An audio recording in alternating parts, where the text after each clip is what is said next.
పైసలుంటే ఇంట్లో దాచుకుంటే దొంగలు మాయం చేస్తారన్న భయానికి చాలా మంది పెద్ద మనుషులు బ్యాంకులలోనే దాచుకుంటారు. పైసలు బ్యాంకులుంటే బేఫికార్, ఎప్పుడు కావాలంటే అప్పుడు పోయి తీసుకోవచ్చని ఆలోచిస్తారు. ఇక మహిళా సంఘాలలో అయితే బ్యాంకులల్లో లక్షలు లోన్లు తీసుకుంటారు, మళ్ళా నెల నెల అప్పు కడుతుంటారు. ఇగో గీలు కూడా గట్లనే చేసిండ్రు. కానీ ఆఖరికి ఏం జరిగిందో చూడుండ్రోల్లా.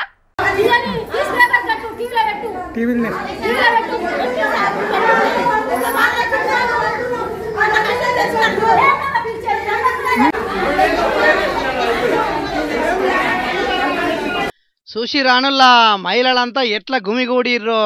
ఇక అసలు ముచ్చట ఏంటిదంటే రంగారెడ్డి జిల్లా యాచారం మండలం చౌదరిపల్లిలో ఉన్న ఎస్బీఐలో పనిచేసే అధికారులు మహిళల సంతకాలను ఫోర్జరీ చేసి ₹1 కోటి మాయం చేసిర్రట.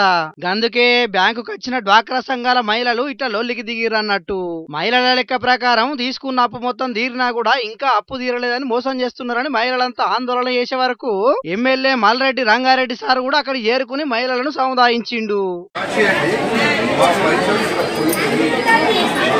నేషనల్ బ్యాంకింగ్ మామూలు ఎక్కడ పోతున్న పైసలు మొత్తం బయటకు తీస్తాం. మీరు ఒక్కరికి కూడా ₹1 నష్టం.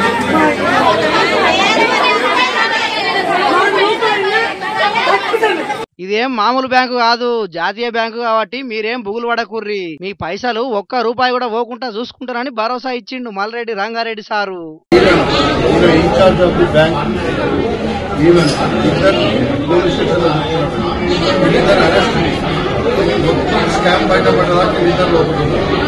మరిగా ఇట్లా ఎన్ని రోజుల సంధి కుంభకోణం చేస్తున్నారో, ఎంతమంది పైసలను ఆగం చేసిరో తెలియదు గాని మొత్తానికైతే ఈ మహిళలంతా ఇట్లా లొల్లికి దిగే వరకు ముచ్చట బయటపడ్డది. చూడాల మరి ఈ ముచ్చట్ల పెద్ద అధికారులు విచారణ చేసి ఏం తెలుస్తారో, బాధితులకు ఎట్లా న్యాయం చేస్తారో.